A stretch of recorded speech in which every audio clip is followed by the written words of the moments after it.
계속되었으면 좋겠습니다. 네, 감사합니다.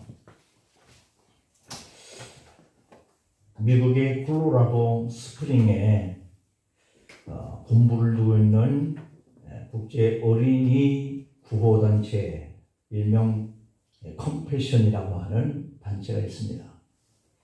이 단체는 우리나라 6.25 전쟁 때 고아들을 돌보기 위해서 시작된 그런 단체라고 합니다. 그러니까 우리나라 어린이들을 구호해 주기 위하여서 마련된 국제 기구라 이렇게 볼 수 있는 것이겠습니다. 이 컴패션은 1993년 한국에서 철수됐는데 그때까지 수많은 우리 한국의 불쌍한 아이들을 도와왔고 지금도 전 세계 23개국의 수십만의 어린이들을 돕는 그런 선한 단체입니다. 그러니까 우리나라에서는 1993년에 철수를 할 만큼 우리나라 아이들 그리고 우리의 한국의 유상 이런 것들이 높아졌다는 얘기겠죠. 이 선교단체에 미국 시카고에서 사역을 했던 에버렛 스완슨이라고 하는 목사님이 계시는데요. 이 한국 전쟁 때에 1952년 미국을 위한 집회 인도차 우리 한국에 방문을 한 겁니다. 에버렛 스완슨 목사님은 종로 부근에서 어느 숙소에서 추운 날 이렇게 아침 창밖에 거리를 내다보고 있었습니다. 마침 쓰레기를 정리해 가기 위해서 이렇게 지나가면서 이 청소부들이 그 당시에 리어카에 쓰레기들을 담고 있는데 이 스완슨 목사님이 문득 보니 팔 하나를 이렇게 담는 것 같이 이렇게 보이는 거예요. 깜짝 놀라서 뛰어나갔습니다. 방금 내가 어린이 손을 본 것 같다. 이 쓰레기 줍는 그분에게. 말이 안 통하니까 어떻게 할 방법이 없고 손짓 발짓 다 해도 이 쓰레기 줍는 그 미화원이 알아듣지를 못합니다. 그래서 친히 그 쓰레기를 담는 그 미역관 안에 뛰어들어갔습니다. 봤더니 너무 깜짝 놀랐습니다. 거기에는 쓰레기보다도 어린아이들이 굶어서 죽은 시신들이 가득 차 있었던 것이에요. 얼마나 놀랐겠습니까? 그 안에 어린아이들이 얼어서 죽은 전쟁 고아들 시신들이 가득 차 있는 거예요. 그때 그는 그 자리에서 정말 얼어버렸습니다. 아무 말도 할 수 없었습니다. 스완슨 목사님은 그때 마음속에 한 하나님의 음성이 들려왔습니다. 이제 너는 어떻게 살 것이냐 하는 음성 말이죠. 너는 이제 어떻게 살 것이냐. 그가 미국에 돌아가서 시작한 것이 바로 컴패션, 다시 말하면 긍휼의 사역, 이 국제 어린이 구호 단체를 위해서 평생을 살았습니다. 스완슨 목사님을 통해서 수십만의 전쟁 고아들이 살아가게 되었고 그렇게 해서 그들이 새로운 삶을 얻기 시작합니다. 그 후 70여 년이라고 하는 세월이 흘렀습니다. 그간 하나님의 축복이 우리나라에 얼마나 크게 임했는지. 할렐루야. 아멘. 먹을 것이 없어서 굶어 죽던 그 시대의 어린아이들이 지금은 먹기 싫어서 안 먹고 하는 이 아이들을 쫓아다니면서 부모가 먹이는 그런 시대가 되었으니 세월이 참 많이 변했습니다. 그리고 우리나라가 그만큼 잘 살게 된 것이죠. 미국에서 보는 대한민국이라고 하는 이 제목의 글을 인터넷에 올린 내용이 있습니다. 세계 국가 중 면적 순위 109위, 우리나라 면적이 세계에서 109번째 작은 땅덩어리예요. 대한민국 바로 그런 작은 땅이지만 여기 미국에서 보는 한국의 자랑스러움이 적혀 있더란 말이죠. 경제 규모가 세계 10위권, 1인당 국민소득 아틀라스 방식으로 측정한 1인당 국민 총소득이 36,600달러. 192개국 중에 30위를 차지하고 있습니다. 서울 세계 10대 도시 선정, 한글 세계 최우수 언어 선정, 과학기술 세계 6위, 세계 10대 무역 대국, 세계 3대 가전제품 강국, 외환 보유 지난달 말 기준으로 우리나라의 외환 보유액은 약 4,400억 달러, 세계 4위 보유국입니다. 외환 보유국이 4위, 5위를 하고 있어요. 대단하지 않습니까? 아시아 통화령 3위, 올림픽과 월드컵을 다 치른 10개의 국 중에 하나, 고속철도 기술 세계 5번째 보유, 아시아 60여 국 중 아시안게임 2번을 치른 그런 국가, 경제력, 군사력, 스포츠 전부 10위권 내에 드는 이 팔방미인 대한민국, 우리 대한민국이 70여 년 전에 군주님에 추워서 여기저기 죽어있는 시신을 니어카 안에 담아 간 이런 나라였었죠. 그래서 아프리카 가나라고 하는 그 가난한 지금의 나라가 우리 대한민국을 도와 원조했던 그런 아픔이 있었던 것이죠. 그러한 원조를 받고 지내왔던 나라가 맞나? 지금 우리나라가 말이죠. IMF 2년 남짓 만에 그 IMF 시절을 극복한 나라 어디 있느냐? 아무데도 없습니다. 전쟁 70여 년 만에 이렇게 발전을 이룩한 국가는 세계에서 유일한 대한민국뿐입니다. 이것이 분명 기적입니다. 우리는 이렇게 축복을 주신 하나님 앞에 어떻게 살아야 되겠어요? 감사하면서 사십시다. 우리는 이렇게 축복을 주신 하나님 앞에 그냥 감사해야 돼요. 여러 가지 사회적인 일과 코로나19로 모두가 다 힘든 한 해를 보내고 있지만 그래도 돌아보면 감사할 일들이 너무 많지 않습니까? 특히 오늘은 우리가 정한 추수감사 주일입니다. 오늘 본문 속에 사도행전 27장의 35절과 36절을 보면 떡을 가져다가 모든 사람 앞에서 하나님께 축사하고 떼어서 먹기를 시작하며 그들도 다 안심하고 바라보니 라고 되어 있습니다. 우리는 먹고 마시고 하는 이 일을 안심하고 먹는 시대에 살고 있는 줄 믿습니다. 안심하고 먹고 마시는 것만큼은 자유롭게 살 수 있는 시대에 우리가 사는 것이죠.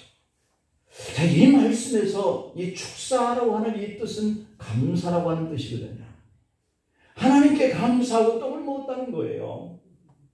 하나님을 섬기는 성도로서 음식을 먹으면서 하나님 감사해요 라고 고백할 수 있고 기도할 수 있는 이런 일들이 당연히 되어야 할 줄 믿습니다. 그러나 오늘 본문에 나타난 그 당시의 상황을 한번 봐요. 마땅히 감사할 일반적인 상황이 아니었다라고 하는 거거든요. 그때의 기독교의 복음을 증거하는 것이 금지된 때의 환경이에요. 이런 때 바울은 복음을 전하다가 체포되어서 죄수된 몸으로 지금 로마를 향해 가는데 배 안에 있었어요.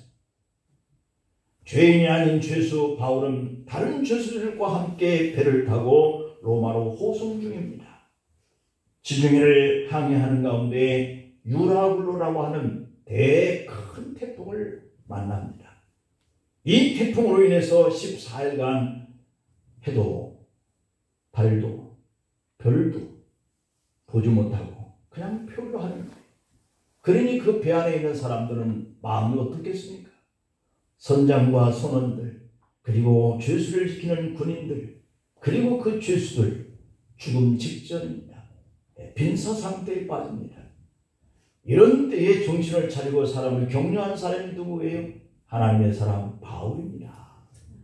우리는 세상에 살면서 어떤 환경을 만난다 할지라도 하나님을 믿는 사람으로서 정신 차리고 살아야 돼요. 아닌가요? 아무리 사람들이 곤란하고 변사 상태에 있고 라고 할지라도 우리는 하나님을 믿는 사람들이니 정신을 차려서 그들을 돌아볼 줄 알아야죠.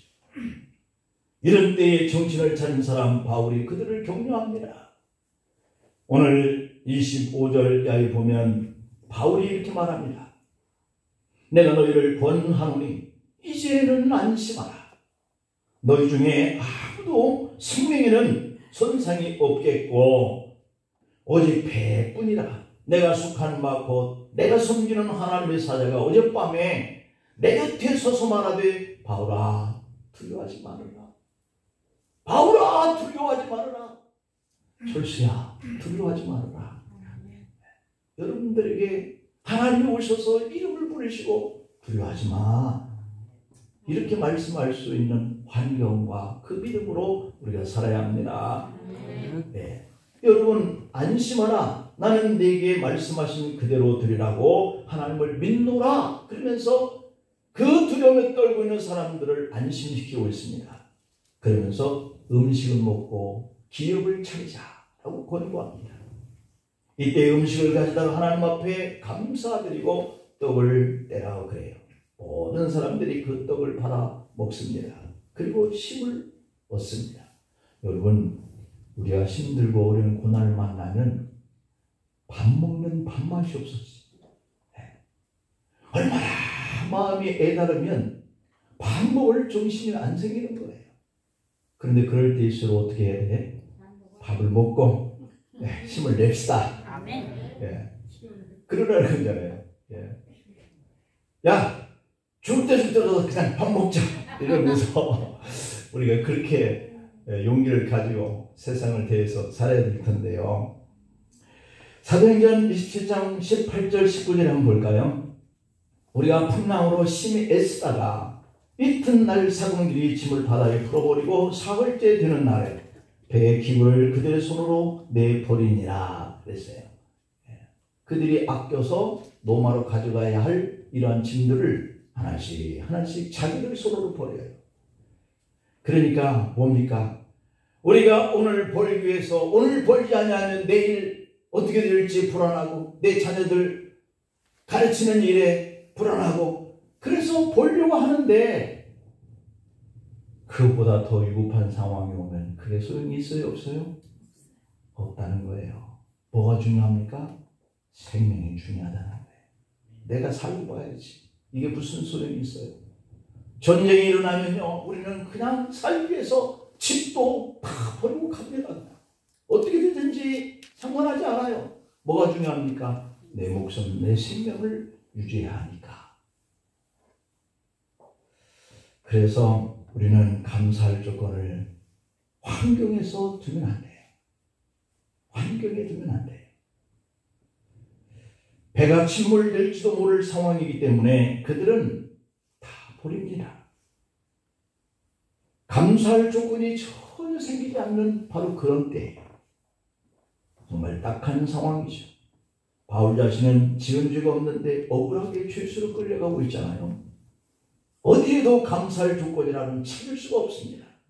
그럼에도 불구하고 그 죽을 상황 속에서 바울은 하나님 앞에 감사해요. 이게 우리의 신앙입니다. 우리들이 살아가는 인생 항로에 때때로 우리가 마음에 원치 않는 그러한 폭풍우가 일어날 때 있어요. 그때 환난의 폭풍우를 만날 때가 있습니다. 재난을 당합니다. 잃어버릴 때가 있어요.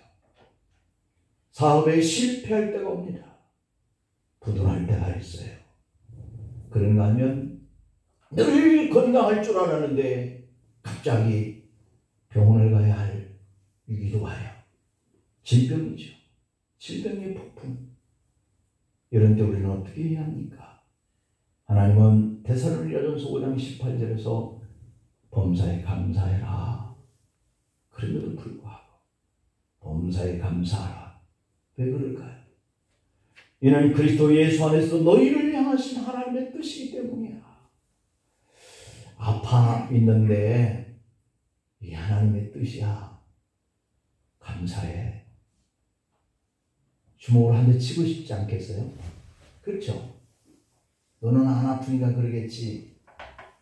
그런 마음이 우리에게 들을 수 있습니다. 건강을 잃어버린 위기의 순간에 그럼에도 불구하고 하나님의 뜻인지 모르니 그냥 그분께 감사해보자 라고 하는 거예요. 이러한 풍랑을 겪어야 하는지 그 이유를 잘 모릅니다. 그래도 하나님 앞에 감사하는 것이 하나님의 뜻이라는 겁니다. 빌립보 지방에서 복음을 전하다가 억울하게 붙잡혀서 매를 맞고 감옥에 갇힌 적이 있었던 바울. 이때에도 바울은 한밤중에 하나님 앞에 감사하면서 기도하고 찬송을 불러요. 그런데 놀라운 일이 일어납니다. 옥문이 흔들리잖아요. 옥문이 흔들려요. 그리고 문이 열립니다. 그리고 매였던 그 수갑이 풀어집니다. 신비한 일이잖아요. 기적이잖아요. 사도행전 16장 25절 26절에 보니까 한밤중에 바울과 실라가 기도와 하나님을 찬송하며 죄수들이 듣더라. 이에 갑자기 큰 지진이 나서 옥터가 움직이고 문이 곧 다 열리며 모든 사람이 매인 것이 다 벗어진지라. 감옥에 들어가게 하시는 것도 하나님인데 감옥에 들어간 참 그 수갑이나 모든 것들이 다 풀어지고 옥문이 열리시는 이게 하는 것도 하나님의 뜻이에요. 어쩌라는 겁니까? 주님이 행하시는 기적을 보이면서 그러니 그런 환경 속에서도 네가 나만 믿고 감사해라 가르침이시죠. 감사하는 측면 속에서 반응하는 사람 세 가지 모습이 있는데요. 한 가지 모습은 은혜를 잊어버리고 감사할 줄 모르는 이러한 사람이 있어요. 그동안 그가 어떻게 하나님 앞에 한 번도 은혜 받을 일을 경험하지 않았겠습니까? 그런데 그것들은 다 잊고 지금 하나님 앞에 원망합니다. 불평합니다. 배은망덕합니다. 은혜를 모르는 사람에 대해서 하나님이 한탄하시기를 이사야 1장 2절 3절에서 이렇게 말씀해요. 하늘이여 들으라. 땅이여 귀를 기울이라. 여호와께서 말씀하시기를 내가 자식을 양육하였거늘 그들은 나를 거역하며 소는 그 임자를 알고 나귀는 그 주인의 구유를 알건만 이스라엘은 알지 못하고 내 백성은 깨닫지 못하는도다. 깨달아야 할 줄 믿습니다. 깨달아야 할 줄 믿습니다. 깨닫고 살아야 할 줄 믿어요. 그래야 하나님의 사랑을 받고 그래야 구원의 자녀가 되는데 이 환경을 벗어나지 못하고 극복하지 못하고 원망하면서 하나님 말씀에 순종하지 못합니다. 우리들이 교회에 들어올 때 사람들이 자동차를 타고 하실 거예요. 대부분의 사람들은 편리한 휴대폰도 가지고 있을 거예요. 가정에 돌아가면 라디오나 요즘 라디오는 잘 없을 수도 있겠지만 텔레비전 그것을 보면서 유익한 시간을 가질 거예요. 모든 문화적인 혜택은 수없이 많은 이런 과학자들의 피땀 흘린 노고의 결과로 우리가 누립니다. 그런 거로 우리는 살면서 하나님의 은혜, 부모님의 은혜, 스승님의 은혜, 나라의 은혜, 이웃의 은혜를 깊이 감사하면서 살아가야 할 줄로 믿습니다. 두 번째로는 그러면 은혜를 알기는 하지만 감사 생활을 흉내만 내고 형식에만 그치는 사람이 있다. 그냥 흉내만 겨우 낼 정도로 살아가는 거죠. 하나님과 주위 사람들의 은혜는 어느 정도 알기는 하지만 그냥 받는 것으로 습관이 되어 있어서 그에게 하는 감사의 표현은 그냥 형식이에요. 건강할 때는 감사했는데 몸에 병이 오니까 원망해. 사업이 잘 될 때는 감사를 했는데 잘 안 되니까 낙심합니다. 취직이 잘 되면 감사는 하는데 잘 안 되니까 분노하는 마음이 생깁니다. 기분이 좋을 땐 감사가 생기지만 기분이 나쁠 땐 욕하고 미워합니다. 오늘 선교사가 아프리카 토인 부락을 지나다가 깜짝 놀랄 한 장면을 보았는데요. 그 부락의 한 토인이 자기 옆에 늘 모시고 섬겼던 그 우상을 나무에 거꾸로 매달았어요. 그리고는 그 볼기를 막 치는 겁니다. 자기가 지금껏 복 달라 하고 복 준줄로 믿고 섬겼던 그 우상을 나무에다 거꾸로 매달아 놓고 볼기를 쳐. 그래서 선교사가 하도 어이가 없어서 어떻게 당신이 섬기던 신상을 매달아 놓고 볼기를 칠 수 있습니까? 라고 물었대요. 그 토인이 대답하기를 내가 이 신상을 20-30년을 섬겼는데 복은 하나도 안 주고 화만 주니까 내가 이런 신상을 어떻게 볼기를 안 칠 수 있겠느냐 그러더랍니다. 우리도 하나님을 섬기면서 내가 잘 될 땐 그냥 하나님이 주셨을까? 뭐 이렇게 그냥 형식적인 감사 정도로만 지내다가 잘 안 되니까 마치 우리가 하나님을 거꾸로 매달아 볼기를 치는 것 같은 그런 형식적인 감사로 우리가 살아가는 모습은 없는지, 우리는 나를 사랑해서 아들까지 십자가에서 대신 희생하신 이 하나님의 은혜를 기억하면서 잘 안 될 때도 하나님이 또 바꿔주시겠지 믿는 믿음을 가지고 우리가 그 순간순간 주님께 은혜로 받은 것을 감사하면서 사시길 바랍니다. 그다음에 세 번째로는 바울과 같이 그냥 범사에 감사하는 사람들이 있어요. 범사에. 감사는요, 믿음의 열매거든요. 믿음이 있을 때는 감사하는 마음이 생깁니다.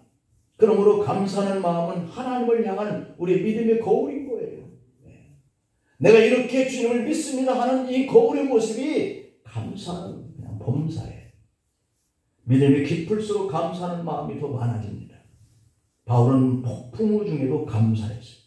복음을 전하다가 억울하게 죄수가 되어서 로마에 호송되어가는 과정 속에서도 감사해요. 사도행전 27장 오늘 20절 말씀을 보면 여러 날 동안 해도 별도 보이지 아니하고 큰 풍랑이 그대로 있음에 구원의 요망마저도 없어졌더라 되어 있어요. 이제는 죽지 어떻게 살겠어 라고 하는 이런 때를 만난 거죠. 이 상황 속에서도 바울은 감사해요. 이게 바로 초대교회 성도들의 신앙의 모습입니다. 초대교회 사도들과 성도들은 감옥에서도 감사, 매를 맞으면서도 감사, 짐승들에게 찢겨 죽는 그 순간에도 감사, 길거리를 비추는 횃불이 되어서 머리에서부터 불을 붙이는 그 순간에도 감사. 할 수가 있겠습니까? 왜 그랬을까요? 깊은 믿음의 성도들은 당장 눈에 보이지 않아도 보지 않고 하나님의 나라에 대한 천국의 소망을 갖고 있었기 때문이에요. 가뭄이 계속되는 여름날 먹구름이 하늘을 뒤덮고 번개와 천둥이 마음을 두렵게 할 때가 있습니다. 그러나 농부는 그래도 감사해요. 그 가운데 생명의 담비가 있지라고 알고 있기 때문이에요. 그러므로 여러분, 검은 먹구름과 천둥 번개만 바라보고 두려워하거나 불평하지 말고 그 속에 담겨져 있는 이 피가 내가 짓는 이 농사를 잘 되게 할 거야 하는 이런 믿음으로 보면서 감사해야 돼요. 우리에게 다가오는 원치 않은 고난과 이 질병과 실패 이런 것들만 보면 두렵고 무섭지만 그것들을 겸해서 합력하여 우리에게 더 좋은 때도 주시지 하는 이것을 믿음으로 봐야 감사가 돼요. 춥다, 덥다, 배고프다, 아프다 말하는 것은 반사적인 그러한 반응입니다. 동물과 사람의 차이점 중에 한 가지가 동물은 반응으로 살아가지만 사람은 생각한 이후에 응답을 나타내는 방법으로 살아가거든요. 사람이 만일 즉각적인 반응으로만 살아간다면 그 사람은 생각이 깊지 못해서 경솔하게 행동하고 맙니다. 혹은 성급한 사람으로 실수만 반복하면서 살아갈 수밖에 없어요. 생각을 해야 돼요. 이 환경을 통해서, 이 위기를 통해서 그냥 막 분내고 그냥 막 다 때려 부시고 누구와 막 대적해서 싸우고 아니면 그냥 이 생명 끊어버리면 일까지 그 다 안 볼 수 있지 하고 끊어버립니다. 이렇게 하면 안 돼요. 생각을 해요. 생각. 즉각적으로 반응하는 사람은 후회할 때가 많고 실패가 많아요. 여러분, 그런데 생각하면서 감사하는 거죠. 전에는 하나님이 나에게 좋게도 해주셨으니까 지금 이 어려운 때 내가 또 참다 보면 좋게 해주실 때가 또 오겠지 생각하는 거예요. 그게 바로 감사로 응답하는 방법이에요. 아프면 원망하고 싶고 나으면 감사, 또 아프면 원망하는 것은 생각이 깊지 못한 동물적인 반응이거든요. 우리 믿음의 사람은 믿음의 눈을 가지고 살기 때문에 오히려 어려웠을 때 깊이 생각하는 겁니다. 우리 교회가 어려움에 처했을 때 우리는 잘 극복하고 인내하면서 기도하고 있다 보면 풍족하고 넉넉하고 기쁘고 즐거울 때가 올 줄 믿어요. 어려움 속에 하나님의 은혜를 찾으면서 감사하다 보면 반드시 그런 때를 주시는 거죠. 이 잘 될 때 한 번 더 생각하고 하나님의 은혜를 깨닫고 겸손한 마음으로 하나님께 영광을 돌리는 것이 우리 신앙인의 응답인 줄 믿습니다. 바울은 폭풍 중에 감사했어요. 모든 것을 잃어버린 그 상황 속에서 감사했어요. 이것은 있다 없다의 문제가 아니잖아요. 성공과 실패 문제도 아니에요. 사느냐 죽느냐의 문제도 아니에요. 그냥 절대적인 감사예요. 환경을 보고 감사하는 사람은 다시 환경 때문에 원망하게 되는 때가 와요. 사람을 보고 감사하는 사람은 다시 사람을 보고 원망할 때가 와요. 그냥 감사하는 거예요. 로마의 문호 키케로는 감사한 마음은 최고의 덕일 뿐 아니라 모든 덕의 어머니다. 이런 얘기를 했어요. 이 감사한 마음이 가득한 사람은 죄를 지을 수가 없다고 그럽니다. 감사한데 내가 어떻게 죄를 짓겠습니까? 감사한 마음으로 가득한 사람은 남을 해치는 언행을 하지 않는다 그럽니다. 내 마음속에 감사한데 저 사람을 왜 내가 해쳐? 내 속에서 왜 악한 말이 나오지 않습니다. 감사한 마음이 가득한 사람은 가정에서도 효도를 합니다. 감사한 마음이 가득한 사람은 어디에서든지 성실합니다. 세계적 부호인 록펠러는 세 가지의 기록을 갖고 있습니다. 첫 번째 기록은 자선의 기록입니다. 자선, 선한 것을 베푸는 것. 록펠러의 재단을 만들어서 남을 위해서 사랑을 베풀어요. 두 번째로는 인생의 역전의 기록을 가지고 있습니다. 인생 역전. 그는 매우 가난한 사람이었습니다. 첫 번째 여인에게 가난뱅이로 몰려서 버림을 당해 본 적도 있습니다. 그러나 그는 그 비방을 자극제로 삼아요. 내가 돈이 없어서 저 여자에게 내어 치이는구나. 이 생각을 가지고 그는 어떤 생각을 가졌겠어요? 내가 부유해져야 되겠다. 그래서 그는 부유한 제물이 되었습니다. 그것이 바탕이 되었어. 그 다음에 또 한 가지 기록은 장수의 기록을 가지고 있습니다. 그러니까 자선가, 또 인생의 역전가, 그리고 장수의 기록을 가진 그런 사람이에요. 록펠러가 98세를 살았습니다. 2살만 채우면 되는데 100세가. 여러분 백수하시기를 간절히 축복합니다. 건강하게 오래 사는 거야. 얼마나 행복합니까? 그 장수의 비결은 나눔의 삶을 살았기 때문이에요. 그는 40대 나이에 세계적인 재벌이었잖아요. 그는 재산을 모으고 지키는 것만 알았지 이웃에게 나눌 줄을 모르는 삶을 살았어요. 그도 그럴 것이 여인에게, 사랑하는 여인에게 가난하다고 내가 쫓겼으니까 얼마나 일을 가지고 돈만 벌려고 애를 썼겠어요. 그러니 자선이라고 하는 것은 그 당시에 생각도 못했지. 그런데 록펠러가 무서운 질병에 걸립니다. 불면증과 탈모증, 머리는 문어머리처럼 다 빠졌고 몸은 쇠약해졌습니다. 의사가 진단합니다. 병명조차 할 수 없다고. 지금 이 상태로는 불과 몇 년 살다가 죽을 거라고. 그러던 어느 날 돈이 그렇게 많았던 록펠러가 병 때문에 죽는다고 하니까 이 돈 다 누구 것이겠습니까? 정말 한심하다는 생각이 든 것이죠. 잠을 이루지 못합니다. 그러하다가 성경을 폈는데 디모데전서 6장 10절 말씀이었어요. 돈을 사랑하며 일만하게 뿌리가 되나니 이것을 탐내는 자들은 미혹을 받는다. 믿음에서 떠나 많은 근심으로 자기를 찌른다. 라고 하는 말이 어쩌면 자기에게 향한 말씀인지 충격을 받았습니다. 그는 그 밤중에 비서를 부릅니다. 내가 이 많은 이 돈을 가장 보람있게 쓸 수 있는 방법을 연구해오라. 그런 거예요. 그로 인해서 설립된 것이 자선단체인 록펠러 재단입니다. 24개 대학을 세우고 4,928개의 교회를 지어서 헌납을 했습니다. 대단한 사람이죠. 이처럼 그는 열심히 나누는 삶을 살았어요. 여기도 나누고 오늘도 나누고 내일도 나누고 금년에도 나누고 내년에도 나누고 계속 이런 생활에 파묻혀가지고 사는 거예요. 나누는 이유 기뻐가지고 어쩔 바를 몰라요. 여러분 나누는 것도 무척 재밌습니다. 그러는 가운데요 자기에게 그런 질병이 있다는 것을 잊기 시작했어요. 그러더니 깨끗이 그 병이 어디론가 사라졌습니다.